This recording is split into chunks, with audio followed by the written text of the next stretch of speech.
गांधी जी, श्री मानिकराव ठाकरे जी, श्री रेवंत रेड्डी जी, श्री भट्टी विक्रमार्का जी, श्री उत्तम रेड्डी जी, श्री तक्का जी, श्री जन्ना रेड्डी जी, श्री पूनम प्रभाकर जी, श्री अजहरुद्दीन जी, कोमटी रेड्डी वेंकट रेड्डी जी, कोडम वेरिया जी, मधु याक्षी गौड जी, श्री श्रीधर बाबू जी, श्री बलराम नायक जी, श्रीमती दीपा दास मुंशी जी और श्री जग्गा रेड्डी जी। मेरी प्यारी बहनों और भाइयों, आपका इस सभा में बहुत बहुत स्वागत। అక్కలు చెల్లెలు అన్నలు తమ్ముళ్ళు మీ అందరికీ స్వాగతం, మీ అందరికీ నమస్కారం। आज जैसे हम यहाँ उतरे तो हम रामप्पा मंदिर पे गए और मैं आपको दिल से बताना चाहती हूँ कि इतना सुंदर मंदिर मैंने अपने जीवन में नहीं देखा है। ఇక్కడ మేము రాగానే రామప్ప మందిరం పోయినాం। చాలా అద్భుతమైన చాలా సుందరమైన మందిరం అని చెప్పి నేను మనవి చేస్తున్నాను। ये धरती एक पवित्र धरती है। यहाँ के शहीदों ने तेलंगाना के लिए बड़े बड़े बलिदान दिए। ఇది చాలా పుణ్యభూమి। ఇక్కడ చాలా మంది తెలంగాణ రాష్ట్రం కోసం వారి జీవితాలు త్యాగం చేసుకున్నారు। न्याय प्रिय लोगों की धरती है। ఇక్కడున్న ప్రజలందరూ న్యాయం కోరుతున్నారు। वीरों की धरती है। ఇది వీరుల భూమి। ఇది वीर श्रीकांताचार्य जी को मेरा नमन। శ్రీకాంతాచారిని నేను తెలంగాణ అమరవీరుని ఈరోజు తలుచుకుంటున్నాను। इन सब योद्धाओं ने आपके लिए एक बहुत बड़ा सपना देखा था। మీరందరూ కూడా ఒక పెద్ద తెలంగాణ అనే ఒక పెద్ద స్వప్నం చూసిండ్రు।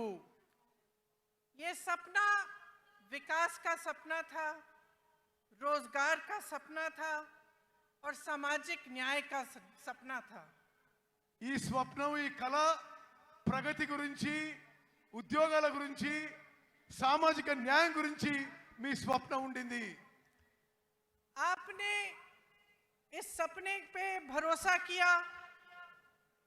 आपने भरोसा किया पिछले चुनाव में कि बीआरएस आपका सपना साकार करेगी और आपको अपने प्रदेश में रोजगार मिलेंगे, एक मजबूत भविष्य मिलेगा और एक सामाजिक समानता मिलेगी जिससे आप सबका विकास इकट्ठे हो पाए। మీ కలలు నిజమైతే అనుకొని సామాజిక న్యాయం జరుగుతుందని చెప్పి మీరందరూ గతంలో బీఆర్ఎస్ పార్టీని ఎన్నికల్లో నమ్మారు। आपकी उम्मीद थी कि किसानों को मजबूत बनाया जाएगा, आत्महत्याएं बंद होंगी, कि आपके जो बच्चे हैं उनका भविष्य अच्छा होगा और नौकरी करके आप अपने परिवार को मजबूत बना पाएंगे। మీ నమ్మకం మీ విశ్వాసం ఏముండనంటే రైతుల జీవితాల్లో వెలుగు నిండుతాయి, పిల్లలకు ఉద్యోగాలు వస్తాయి, మీకు బంగారు భవిష్యత్తు వస్తుందని చెప్పి మీరు అనుకున్నారు। అందుకోసమే గతంలో బీఆర్ఎస్ పార్టీకి మద్దతు పలికినరు। एक आशा थी कि बाबा साहेब अम्बेडकर जी, महात्मा फूले जी, कोमराम भीम जी जैसे महापुरुषों का जो सामाजिक न्याय का सपना था वो पूरी तरह से साकार होगा। మీరు అనుకున్నారు అంబేద్కరు, ఫూలే, కొమరం భీం వారి సామాజిక న్యాయం తెలంగాణలో పూర్తి అవుతుందని చెప్పి మీరు ఆశించిండ్రు। कांग्रेस पार्टी ने ये सपना समझा क्योंकि कांग्रेस पार्टी खुद एक आंदोलन से निकली थी। కాంగ్రెస్ పార్టీ మీ కల గురించి అర్థం చేసుకున్నది। కాంగ్రెస్ పార్టీ కూడా ఆందోళన ద్వారానే పుట్టిందని చెప్పి నేను మనవి చేస్తున్నాను। कांग्रेस पार्टी का ये असूल है कि सामाजिक न्याय होना चाहिए, कि सब इकट्ठे आगे बढ़ें और इसी असूल पर स्वतंत्रता संग्राम लड़ा गया। इसीलिए कांग्रेस पार्टी ने जब देखा कि आपका ये सपना था और आप इस सपने के लिए संघर्ष कर रहे थे, इसमें अपनी पूरी शक्ति डाल रहे थे और इतने सारे लोग इस सपने के लिए बलिदान देने के लिए तैयार थे, तो कांग्रेस पार्टी ने सपने को समझकर तेलंगाना प्रदेश बनाने का निर्णय लिया। కాంగ్రెస్ పార్టీ స్వాతంత్రం నుంచి కూడా దేశం ప్రజల యొక్క ఆకాంక్షలు గుర్తించింది. కాంగ్రెస్ పార్టీ సామాజిక న్యాయం మీద నమ్ముతుంది. కాంగ్రెస్ పార్టీ ప్రజల ఆకాంక్షలు నెరవేరుస్తుంది. మీ అందరి ఆకాంక్షలు కోరికలు నెరవేర్చడానికే కాంగ్రెస్ పార్టీ ప్రత్యేక తెలంగాణ రాష్ట్రం ఏర్పాటు చేసిందని చెప్పి మనం చేస్తున్నాను. उस समय मेरी माताजी सोनिया जी कांग्रेस की अध्यक्ष थी और इस निर्णय को लेने में एक राजनीतिक वीरता भी थी, क्योंकि वो जानती थी कि इस निर्णय को लेने से हो सकता है कि कांग्रेस की जो राजनीतिक जो यहाँ पे जो उसका स्तर है, हो सकता है कि कांग्रेस उस चुनाव को हारे जो अगला चुनाव है. మా అమ్మ సోనియా గాంధీ గారు తెలంగాణ రాష్ట్రం ఇవ్వడానికి నిర్ణయం తీసుకున్నప్పుడు కొంత రాజకీయ మూల్యం చెల్లించాల్సి వస్తుందని చెప్పి తెలిసి కూడా తెలంగాణ రాష్ట్రం ఏర్పాటు చేసిన విషయం మీకు గుర్తు చేస్తున్నాను. आजकल ज्यादातर पार्टी के नेता वही निर्णय लेते हैं जिससे उनका राजनीतिक स्वार्थ साधा जाता है, लेकिन सोनिया जी ने जब ये निर्णय लिया तो ये निर्णय आपके लिए लिया. उन्होंने ये कहा कि चाहे मेरी पार्टी तेलंगाना में न भी जीते, न भी सरकार बना पाए, तब भी ये तेलंगाना के लोगों का की ये चाहत है, कि सपना है, और इसे साकार करने के लिए उन्होंने आपकी भलाई के लिए और आपके पक्ष में ये निर्णय लिया. తెలంగాణ రాష్ట్రం ఇస్తే మూల్యం చెల్లించాల్సి వస్తుందని తెలిసినా ఈ రోజుల్లో రాజకీయ నాయకులందరూ కూడా రాజకీయ లబ్ధి కోసమే నిర్ణయాలు తీసుకుంటున్నా. మా తల్లి గారు సోనియా గాంధీ గారు రాజకీయం నష్టపోయినా సరే తెలంగాణ ప్రజల ఆకాంక్ష కొరకు, తెలంగాణ ప్రజల త్యాగాలు గుర్తించి, తెలంగాణ ప్రజల కోరిక మేరకు తెలంగాణ రాష్ట్రం ఏర్పాటు చేసిన విషయం మీ అందరికీ మరోసారి మనవి చేస్తున్నాను. उनका सोच, कांग्रेस पार्टी की सोच एक छोटी सोच नहीं थी. उनका नजरिया आगे के लिए था, भविष्य के लिए था, आपकी मजबूती के लिए था. इसीलिए वो ये निर्णय ले पाई. और उन्हीं की तरह कांग्रेस पार्टी के जितने भी बड़े बड़े नेता रहे, चाहे जवाहरलाल नेहरू थे, चाहे इंदिरम्मा थी, चाहे उनके बाद मनमोहन सिंह जी थे, चाहे राहुल जी हैं, और तेलंगाना के तमाम नेता हैं, आगे की सोचते हैं और आपकी भलाई के लिए सोचते हैं. और इसी सोच के लिए, इसी सोच के जरिए आपके प्रदेश को मजबूत बताने की बात करते हैं. తాత్కాలిక ప్రయోజనాల కోసమో కొద్ది దూరం చూసి ప్రయోజనాల కోసమో సోనియా గాంధీ గారు తెలంగాణ ఇవ్వలేదు. దూరపు చూపుతో మీ భవిష్యత్తు కోసం, మీ పిల్లల భవిష్యత్తు కోసం, మీ ఆకాంక్ష మేరకు సోనియా గాంధీ గారు తెలంగాణ ఏర్పాటు చేశారు. ఏ విధంగానైతే జవహర్లాల్ నెహ్రూ గారు, ఇందిరాగాంధీ గారు, రాజీవ్ గాంధీ గారు, రాహుల్ గాంధీ గారు దూర చూపుతో దేశం మంచి కోసం, సమాజం మంచి కోసం, ప్రజల కోసం మంచి కోసం నిర్ణయాలు తీసుకుంటారో, ప్రజల ఆకాంక్ష కోసం తెలుసుకుంటారో, మా తల్లి సోనియా గాంధీ గారు కూడా తెలంగాణ రాష్ట్రం ఏర్పాటు నిర్ణయం తీసుకున్నారు. इस सोच का प्रमाण ये है कि उनके कार्यकाल में बड़ी बड़ी संस्थाएं बनी आपकी भलाई के लिए, चाहे आईआईटी, आईआईएम, एम्स, ऐसी संस्थाएं बनी, आपका विकास हुआ, तो आप आगे बढ़ पाए. గత కాంగ్రెస్ పెద్దల హయాంలో పెద్ద పెద్ద సంస్థలు ఏర్పడ్డాయి. ఐఐటి కానీ, ఐఐఎం కానీ, ఇటువంటి అన్ని దేశానికి ఎంతో లాభం చేసిన సంస్థలు ఏర్పడ్డ విషయం కూడా నేను గుర్తు చేస్తున్నాను. तो जो कांग्रेस की सरकारें बनी वो जनता की सरकारें थी, वो आपको मजबूत बनाने के लिए बनी, और उनमें दोनों चीज थी, नजरिया और नियत. अब जब हम नियत की बात करते हैं तो जितने भी काम होते हैं सरकार बगैर सही नियत के वो काम करती नहीं है.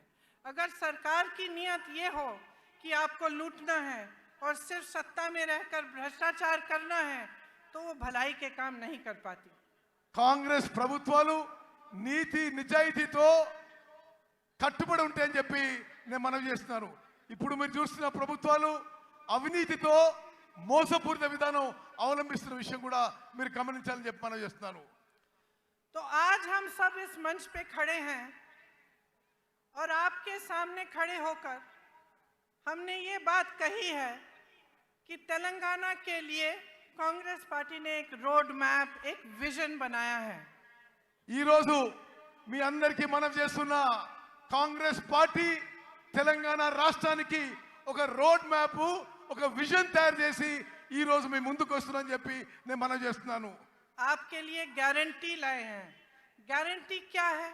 गारंटी वो चीजें हैं जो हम आज आपको बताना चाहते हैं कि हम आपके लिए करेंगे. और जितने भी कांग्रेस के प्रदेश हैं जिनमें हमने ऐसे गारंटी सामने रखे, उनमें हमने वो काम अभी से शुरू कर लिया है. మీ ముందుకి 6 గ్యారెంటీలు తీసుకొస్తున్నాం. గ్యారెంటీలు అంటే ఏంటిది? మేము ప్రభుత్వంలో రాగానే తెలంగాణ ప్రజలకు ఏమేం కార్యక్రమాలు చేయబోతున్నామో. మరో విషయం మీకు చెప్పాలి, ఏ రాష్ట్రంలో మేము అధికారంలో వచ్చినా మేము ఇచ్చిన హామీలు, గ్యారెంటీలు అమలు చేసి చూపెట్టామని చెప్పి నేను మనం చేస్తున్నాను. मेरी बहनें यहाँ बैठी हैं, आप दिन रात मेहनत करती हैं, मैं जानती हूँ, और पूरे समाज का जो बोझ है आप अपने कंधों पर लेते हैं. बच्चों की परवरिश, घर की देखभाल, उसके साथ साथ बाहर जाके काम करना, खेती में मेहनत करना, या कोई नौकरी हो तो वहाँ नौकरी करना, ये सब आप करती हैं. और आज आप कितनी महंगाई का सामना कर रही हैं, चाहे गैस का सिलेंडर हो, चाहे तेल हो, चाहे कुछ भी हो. जब आपको खरीदने जाना होता है तो आपको 10 बार सोचना पड़ता है कि हम ये खरीद पाएंगे, घर ला पाएंगे कि नहीं. कोई घर पे बीमार पड़ता है तो आपके दिल में ये बात आती है कि दवाइयाँ कैसे खरीदेंगे, उनका इलाज कैसे करवाएंगे. అక్కలు చెల్లెలు, మీ జీవితాలు ఎంత కష్టంగా జరుగుతున్నాయో నాకు తెలుసు. మీరు పిల్లల్ని పెంచాలి, ఇంటి పని చూసుకోవాలి, వ్యవసాయం పని చూసుకోవాలి, ఎవరైనా బయట కూడా పని చేస్తుండొచ్చు. మీరు ఇన్ని పనులు చేస్తూ ఈ ధరల పెరుగుకి తట్టుకోలేకపోతున్నారు. గ్యాస్ సిలిండర్ ధరలు పెరుగుతున్నాయి, అన్ని ధరలు పెరుగుతున్నాయి. మీరు ఇంటికి ఏ సామాను కొనాలన్నా మీకు చాలా కష్టతరం అయిపోతుందని చెప్పి మేము గమనిస్తున్నాము. और ये सब मेहनत, ये संघर्ष, इन संकटों का सामना आप इसलिए करती हैं ताकि आपके बच्चे बड़े होकर अपना भविष्य बना पाएं. మీరు అంతా ఎందుకు కష్టపడుతున్నారు? మీ పిల్లలు పెద్దోళ్ళై ప్రయోజకులై మంచి భవిష్యత్తు ఉండాలని చెప్పి నా అక్కలు చెల్లెళ్ళు మీరు కష్టపడుతున్నారు. लेकिन यहाँ आज परिस्थिति ये है कि 40 लाख युवा बेरोजगार हैं. కానీ ఈరోజు తెలంగాణలో పరిస్థితి ఏంటంటే 40 లక్షల మంది మీ పిల్లలు, 40 లక్షల మంది మన పిల్లలకి నిరుద్యోగులుగా తెలంగాణలో నిలిచిపోయిన విషయాన్ని మనం చేస్తున్నాను. बीआरएस ने वादा किया था कि हर परिवार को एक नौकरी दिलवाई जाएगी. आज लाखों पद खाली हैं लेकिन नौकरियां नहीं दी गई हैं. టిఆర్ఎస్ పార్టీ ఇంటికో ఉద్యోగం చెప్పిండ్రు, ఇంటికో ఉద్యోగం. కానీ ఈరోజు లక్షల ఉద్యోగాలు ఖాళీగా ఉన్నా బీఆర్ఎస్ పార్టీ ఉద్యోగాలు నింపలేదనే విషయం మీరు గమనించాలి. और स्थिति ये है कि भर्तियों में भी भ्रष्टाचार है. एक बच्ची ने आत्महत्या की और उस पर भी सवाल उठाया गया कि उसने एप्लीकेशन ही नहीं भरा था. ये परिस्थितियां हैं कि जो संकट है, जो युवाओं का दर्द है, उसे समझने और सुलझाने के बजाय उन पर उंगलियां उठाई जाती हैं, लेकिन रोजगार नहीं दिए जाते. आपके लिए, आपके विकास के लिए काम नहीं किया जाता. ఉద్యోగాలు నింపే ప్రక్రియలో బీఆర్ఎస్ ప్రభుత్వంలో అవినీతి జరుగుతుంది. చాలా మంది యువకులు తట్టుకోలేక ఆత్మహత్య చేస్తుంటే వారి క్యారెక్టర్ మీద కూడా ఈ ప్రభుత్వం పెద్దలు ఏలెత్తి చూపుతున్నారు. ఉద్యోగాలు ఇవ్వకపోగా ఉద్యోగంలో నింపే ప్రక్రియలో ఈ టిఆర్ఎస్ ప్రభుత్వంలో అవినీతి లూటీ జరుగుతున్న విషయం నేను మనవి చేస్తున్నాను. उस्मानिया जैसी यूनिवर्सिटीज में अध्यापकों और पैसों की कमी है. एक भी नई सरकारी यूनिवर्सिटी नहीं बनाई गई. इनके पूरे कार्यकाल में आप देखेंगे तो सिर्फ प्राइवेट यूनिवर्सिटियां बनी हैं और उनमें से आधी इन्हीं के नेताओं की है, ताकि आपको फीस बड़ी बड़ी भरनी पड़े लेकिन आपके लिए सही सुविधा नहीं बने. ఉస్మానియా లాంటి యూనివర్సిటీలో టీచింగ్, నాన్ టీచింగ్ ఫ్యాకల్టీకి రిక్రూట్మెంట్ జరగలేదు. బీఆర్ఎస్ ప్రభుత్వం వచ్చిన తర్వాత ఒక్క కొత్త గవర్నమెంట్ యూనివర్సిటీ కూడా తెరవలేదు. కేవలం ప్రైవేట్ యూనివర్సిటీస్ తెరిచి పెద్ద పెద్ద ఫీజు పెట్టి మీ పిల్లలకి మీకు ఇబ్బంది కలుగుతుంది ఈ బీఆర్ఎస్ ప్రభుత్వంలో చెప్పి మనం చేస్తున్నాను. इसलिए युवाओं के लिए हमारी जो गारंटी है उसमें हमने कहा है कि तेलंगाना आंदोलन के शहीदों के परिवार को एक सरकारी नौकरी दिलवाएंगे। उनके माता पिता या पत्नी को 25,000 रुपए मासिक पेंशन मिलेगा। 2 लाख खाली सरकारी पद हैं, उनको हम 1 साल के अंदर अंदर भरेंगे और बेरोजगार युवाओं को 4,000 रुपए प्रति माह बेरोजगारी का भत्ता मिलेगा। మేమిచ్చిన హామీలలో తెలంగాణ అమరవీరులకి పెద్ద ఎత్తున గౌరవం ఇస్తాము. తెలంగాణ నిరుద్యోగ యువతకి 4,000 రూపాయలు నిరుద్యోగ భృతి ఇస్తాము. తెలంగాణ నిరుద్యోగ యువతకి 5 లక్షల రూపాయలు ఇవ్వబోతున్నాము. తెలంగాణలో ఉన్న ఖాళీగా ఉన్న 2 లక్షల ఉద్యోగాలు 1 సంవత్సరంలో భర్తీ చేయబోతున్న విషయం నేను మనవి చేస్తున్నాను. गल्फ देशों में रोजगार की संभावनाओं को मजबूत करने के लिए स्पेशल गल्फ सेल बनाया जाएगा। Those who go to work in जो लोग गल्फ के देशों में काम करने के लिए जाएंगे उनके लिए एक स्पेशल गल्फ सेल बनाया जाएगा। గల్ఫ్ లో పోయి మీకు తెలుసు ఉత్తర తెలంగాణలో చాలా మంది దుబాయ్ లో గల్ఫ్ లో పనిచేస్తారు. వారి కుటుంబాలను ఆదుకోవడానికి కూడా రాబోయే కాంగ్రెస్ ప్రభుత్వం ప్రత్యేక చర్యలు తీసుకుంటుంది. आज मेरे किसान भाइयों की परिस्थिति बहुत ही शर्मनाक है। चाहे पेट्रोल हो, डीजल हो, खाद हो, हर चीज पर खर्चा बढ़ गया है। आपके कर्ज बढ़ गए हैं और सरकार की तरफ से कोई मदद नहीं मिलती। ఈ రోజు రైతుల పరిస్థితి తెలంగాణలో దయనీయంగా మారింది. వ్యవసాయానికి సంబంధించి అన్ని ఇన్పుట్స్ లో పెట్రోల్, డీజిల్, సీడ్స్, లేబర్ అన్ని ధరలు పెరిగినాయి. ఈ బీఆర్ఎస్ ప్రభుత్వం రైతుల కోసం ఏమీ చేయడం లేదు. खेती से कमाना मुश्किल हो गया है और किसान परेशान और त्रस्त है। వ్యవసాయం నుంచి ఆదాయం ఈ బీఆర్ఎస్ ప్రభుత్వంలో తగ్గిపోయింది. इसीलिए हमने ये तय किया है कि हम एमएसपी को बढ़ाएंगे और इसकी हम आपको गारंटी देते हैं। అందుకోసమే రాబోయే కాంగ్రెస్ ప్రభుత్వంలో మినిమం సపోర్ట్ ప్రైస్ ఎంఎస్పి పెంచి ఇవ్వబోతున్నాం అని చెప్పి నేను మనం చేస్తున్నాను. धान के लिए 2,500 रुपए, मक्का के लिए 2,200 रुपए, सोयाबीन के लिए 4,400 रुपए, गन्ना के लिए 4,000 रुपए। అన్ని వ్యవసాయ పంటలకి ఎంఎస్పి పెంచి ఇస్తాము. వరి ధాన్యానికి 2,500, సోయాకి 2,200, షుగర్ కేన్ కి 4,000 రూపాయలు ఇవ్వబోతుందని చెప్పి నేను మనం చేస్తున్నాను. अरहर की 6,700 रुपए और कॉटन की 6,500 रुपए। పత్తికి 6,500 రూపాయలు ఇవ్వబోతున్నాం. ఈ విధంగా ప్రతి పంటకి ఎంఎస్పి కంటే పెంచి రాబోయే కాంగ్రెస్ ప్రభుత్వం ఇవ్వబోతుంది. किसानों के लिए 2 लाख रुपए तक कर्ज माफ किए जाएंगे। రాబోయే కాంగ్రెస్ ప్రభుత్వం 2 లక్షల రూపాయల వరకు రైతులకి రుణమాఫీ చేయబోతున్నాము. इंदिरम्मा रायतु भरोसा योजना के तहत किसानों के लिए 15,000 रुपए प्रति एकड़ दिया जाएगा। ఇందిరమ్మ రైతు భరోసా అనే కార్యక్రమం తీసుకొచ్చి ప్రతి ఎకరాకి ప్రతి సంవత్సరానికి 15,000 రూపాయలు ఇవ్వబోతున్నామని చెప్పి నేను మనం చేస్తున్నాను. और मनरेगा में जो रजिस्टर्ड मजदूर हैं उन्हें हर साल 12,000 रुपए मिलेंगे। భూమి లేని రైతు కూలీలకు సంవత్సరానికి వచ్చే కాంగ్రెస్ ప్రభుత్వం 12,000 రూపాయలు ఇవ్వబోతుందని చెప్పి నేను మనం చేస్తున్నాను. मेरे बहनों और मेरे भाइयों, ये जो आपका क्षेत्र है ये आदिवासी बहुल क्षेत्र है और आप तो जानते ही हैं कि इंदिरा जी के दिल में आपके लिए एक बहुत खास जगह थी। ఈ ప్రాంతంలో గిరిజనులు, ఆదివాసీలు పెద్ద సంఖ్యలో ఉంటారు. ఇందిరాగాంధీ గారు గిరిజనులు, ఆదివాసీలకి ఎంత ప్రేమిస్తుందో మీకు తెలుసు అని చెప్పి నేను మనం చేస్తున్నాను. ये रिश्ता जो उनके साथ आपने जोड़ा था, एक आदर का रिश्ता था, श्रद्धा का रिश्ता था। उनके दिल में आपके लिए आदर था, आपके लिए श्रद्धा थी, और वो हमेशा ये चाहती थी कि आपकी संस्कृति को बचाया जाए और बढ़ाया जाए। वो हमेशा कहती थी कि आदिवासी संस्कृति ही दुनिया की सबसे आधुनिक और सबसे आगे सोचने वाली संस्कृति थी, जिसके जरिए प्रकृति का आदर होता था।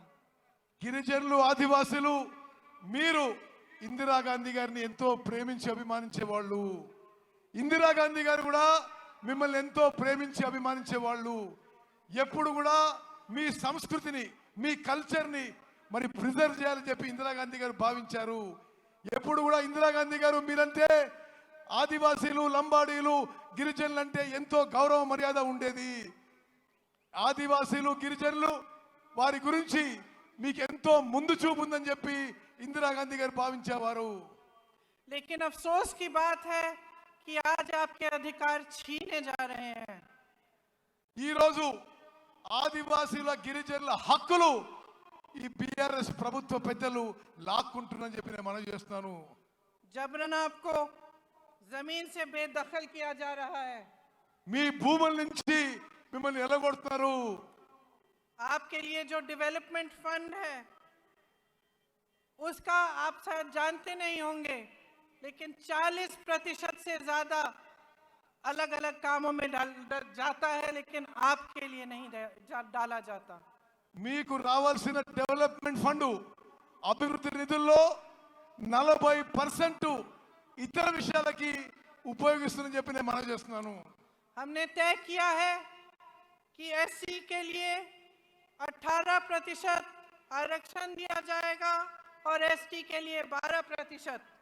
మేము వచ్చిన తర్వాత ఎస్సీలకి 18% రిజర్వేషను, ఎస్టీలకి 12% ఇవ్వబోతుందని చెప్పి నేను మనవి చేస్తున్నాను. अंबेडकर अभय हस्तम के तहत एससी एसटी परिवारों को 12 लाख की मदद मिलेगी।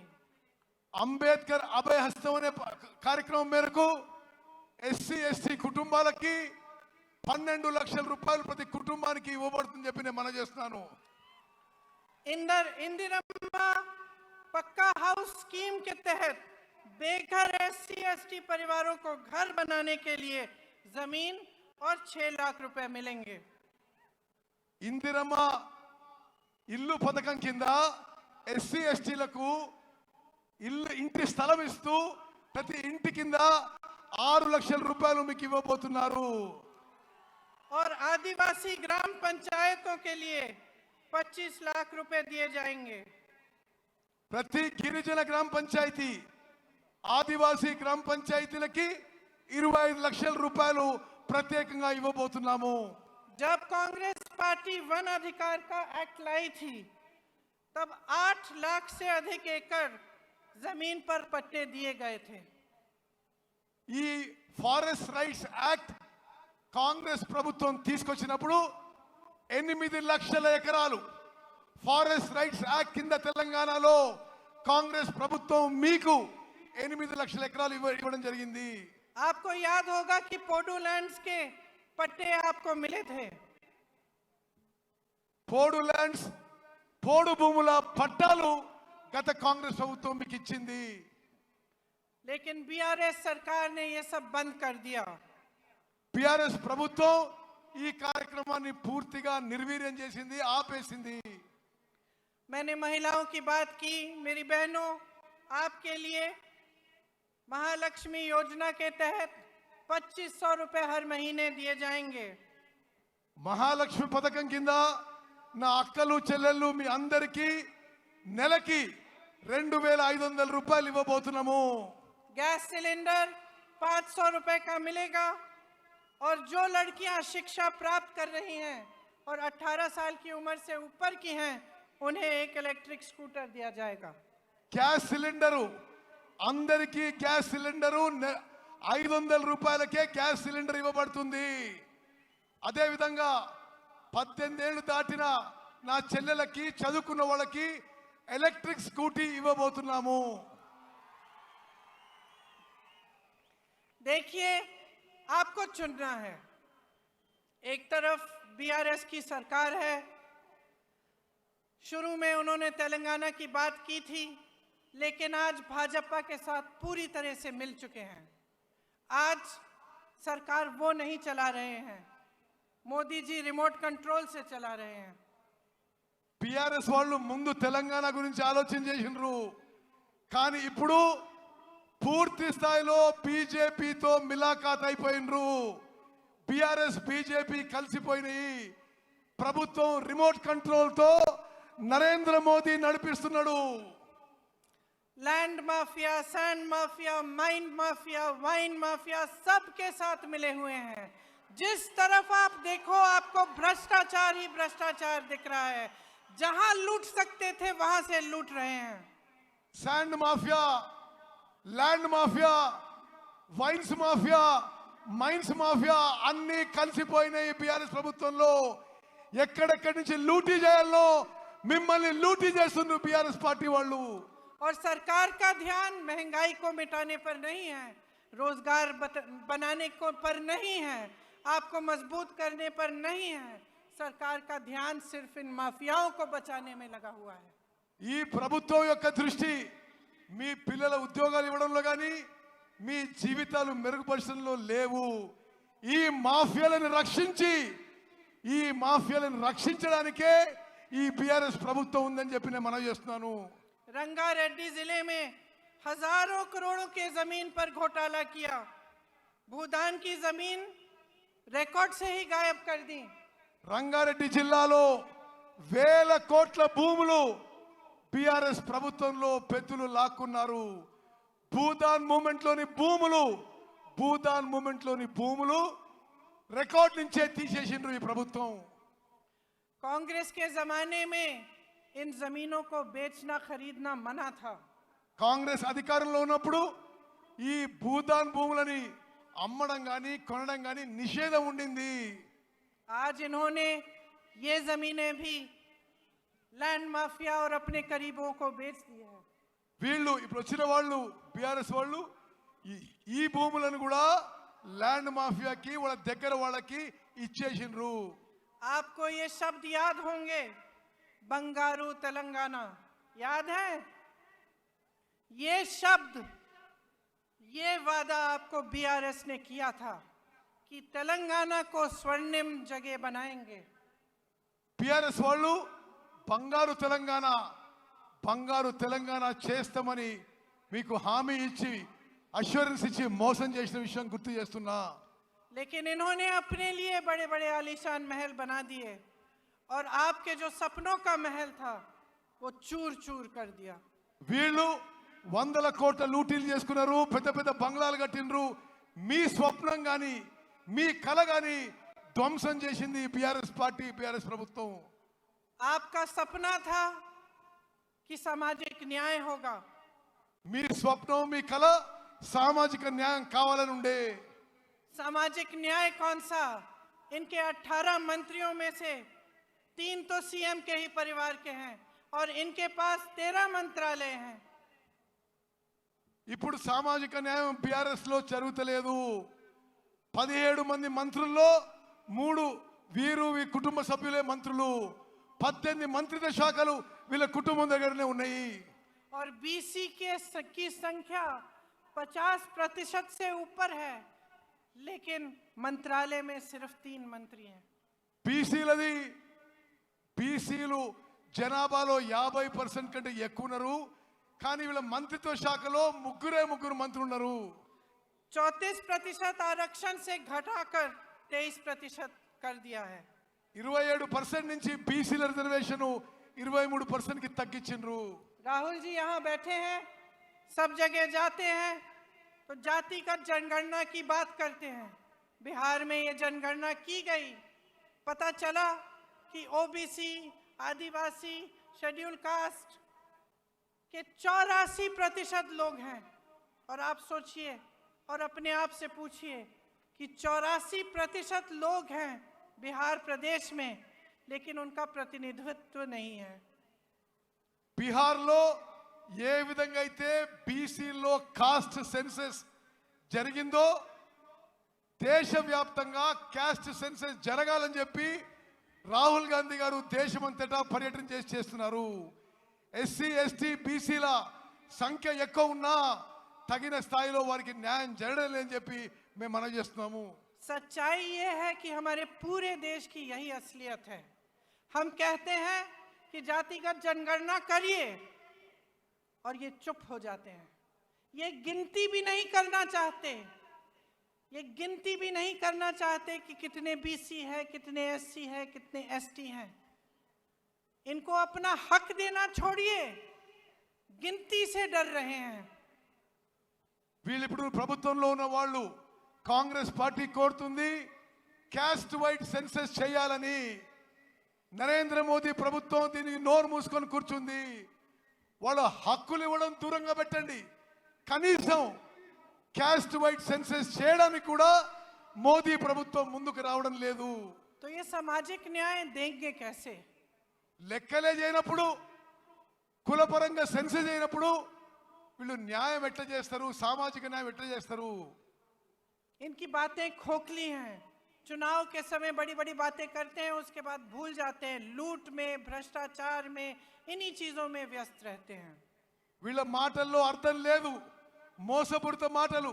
ఎలక్షన్స్ లో ఏదో మాటలు చెప్పి వాగ్దానాలు చేసి పూర్తిగా మర్చిపోతారు, జనాన్ని మోసం చేస్తున్నారు. मोदी जी ने कितने बड़े बड़े वादे किए थे. ट्राइबल यूनिवर्सिटी बनाएंगे, स्टील प्लांट लगवाएंगे, हॉर्टिकल्चर यूनिवर्सिटी बनाएंगे. क्या बनाया? మోదీ గారు పెద్ద పెద్ద మాటలు మాట్లాడిండు. ట్రైబల్ యూనివర్సిటీ పెడతా అన్నాడు, స్టీల్ ఫ్యాక్టరీ పెడతా అన్నాడు, హార్టికల్చర్ యూనివర్సిటీ పెడతా అన్నాడు. ఏది ఒక్క అంగుళం కూడా ముందుకు పోలేదు. जो बनाया वो सब अपने बड़े बड़े उद्योगपति दोस्तों को सौंप दिया. BHEL, BSNL, DMRL, HAL, railways की बात कर रहे हैं. कुछ नहीं छोड़ा. నరేంద్ర మోదీ గారు కాంగ్రెస్ పార్టీ నిర్మించిన సంస్థలని, పబ్లిక్ సెక్టర్లని, BHEL, HAL, రైల్వేస్ లో కొంత భాగం ప్రైవేట్ తన ఉద్యోగపతి దోస్తులకి, వ్యాపారవేత్తలకి ఈ దేశాన్ని అమ్మేస్తున్నాడు. 60 लाख करोड़ की कंपनियां 6 लाख करोड़ में बेच डाली. 7 లక్షల కోట్ల కంపెనీలు 6 లక్షల కోట్లు అమ్ము చేయబడుతున్నాయి. ना इन्होंने जो बनी हुई संस्थानें थी उनकी बचत, उनकी हिफाजत की, ना इन्होंने कुछ नया बनाया. सिर्फ नए नए वादे, नए नए बातें करते रहे. तो बहनों और भाइयों, मैंने बहुत लंबा बोल लिया है, लेकिन इस सब चीज़ों का, जितनी भी बातें मैंने की हैं, इनका एक ही सार है. आप समझदारी से अपना वोट दो, आप विवेक से अपना वोट दो और देखो कि आपके जीवन का क्या अनुभव है. आपके जीवन में तरक्की आई है कि नहीं? अगर नहीं आई है तो आप देखिए कि कांग्रेस के प्रदेशों के लोगों में तरक्की आई है कि नहीं. क्या कर रही है कांग्रेस? जहां जहां गारंटी दी है, क्या वो गारंटी पूरी कर रही है कि नहीं? ఇప్పుడు అధికారంలో ఉన్న వాళ్ళు జాగ్రత్తగా ఆలోచన చేసి ఓటేయండి. కాంగ్రెస్ పాలిత రాష్ట్రాల్లో సామాన్య ప్రజల జీవితాల్లో మెరుగు వచ్చింది. మీరు కూడా కాంగ్రెస్ పాలిత రాష్ట్రాలకు చూడండి అని చెప్పి నేను మనవి చేస్తున్నాను. और आप सबसे पहले नेता और पार्टी की नीयत देखिए. आप देखिए कि आपका अनुभव क्या रहा है कि BRS ने बीजेपी से मिलकर कितना भ्रष्टाचार किया है आपके साथ, आपके प्रदेश में, और आपके विकास के लिए कुछ नहीं किया. మీరు నాయకులు, పార్టీల వ్యక్తిత్వము, క్యారెక్టర్ చూడండి. పిఆర్ఎస్ పార్టీలు అందరూ దోపిడీ చేసుకుంటున్నారు.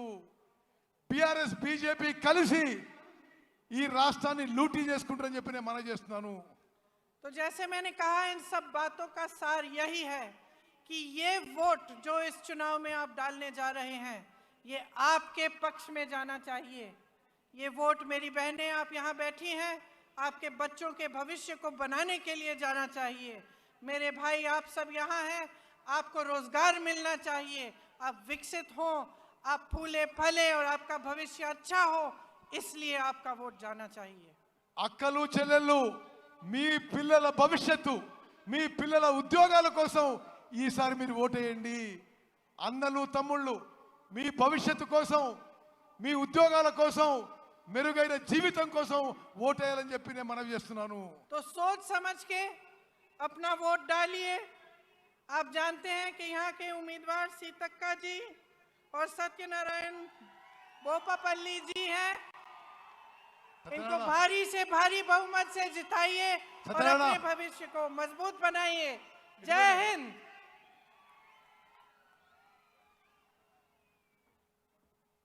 धन्यवाद मैडम, आपको तेलंगाना कांग्रेस के जरिए धन्यवाद करते हुए अभी अपना नेता राहुल गांधी जी को आमंत्रित करते हैं बोलने के लिए।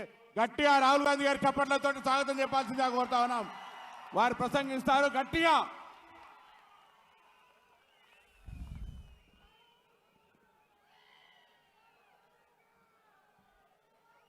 मानिकराव